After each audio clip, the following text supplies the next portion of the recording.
Caps for Sale, a tale of a peddler, some monkeys, and their monkey business, told and illustrated by Esfer Slobodkina.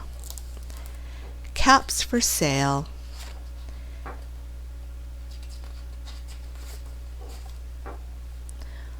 Once there was a peddler who sold caps, but he was not like an ordinary peddler carrying his wares on his back. He carried them on top of his head. First he had on his own check cap, then a bunch of gray caps, then a bunch of brown caps, then a bunch of blue caps, and on the very top a bunch of red caps. He walked up and down the streets, holding himself very straight, so as not to upset his caps. As he went along he called, "Caps! Caps for sale! 50 cents a cap!" One morning he couldn't sell any caps. He walked up the street and he walked down the street, calling, "Caps! Caps for sale! 50 cents a cap!" But nobody wanted any caps that morning. Nobody wanted even a red cap. He began to feel very hungry, but he had no money for lunch.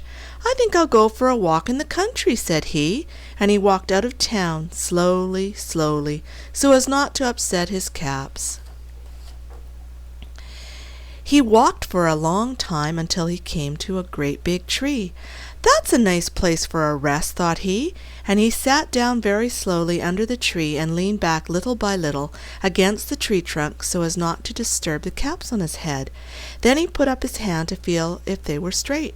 First his own check cap, then the gray caps, then the brown caps, then the blue caps, then the red caps on the very top. They were all there, so he went to sleep. He slept for a long time. When he woke up, he was refreshed and rested.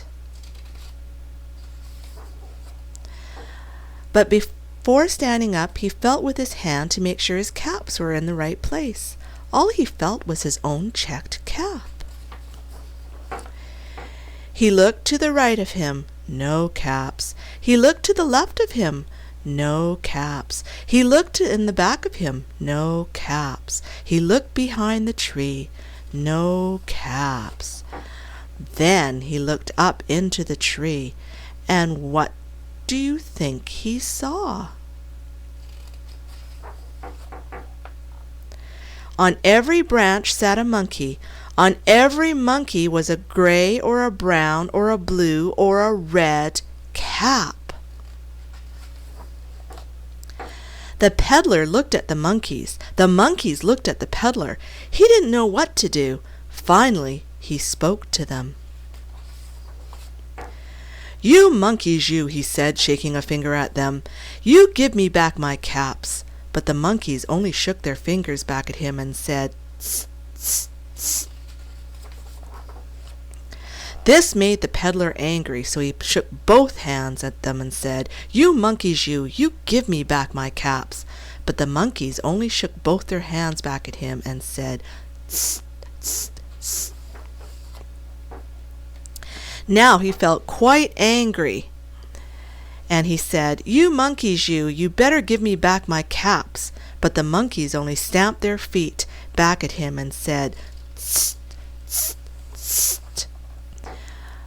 By this time the peddler was really very, very angry. He stamped both his feet and shouted, "You monkeys, you must give me back my caps." But the monkeys only stamped both their feet back at him and said, "Tss, tss, tss." At last he became so angry that he pulled off his own cap, threw it on the ground, and began to walk away. But then each monkey pulled off his cap, and all the gray caps and all the brown caps and all the blue caps and all the red caps came flying down out of the tree. So the peddler picked up his caps and put them back on his head.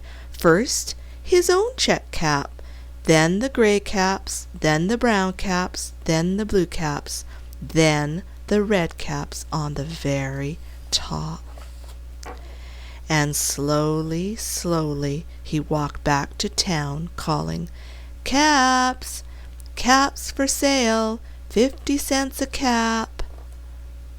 The end. And that's the story of caps for sale.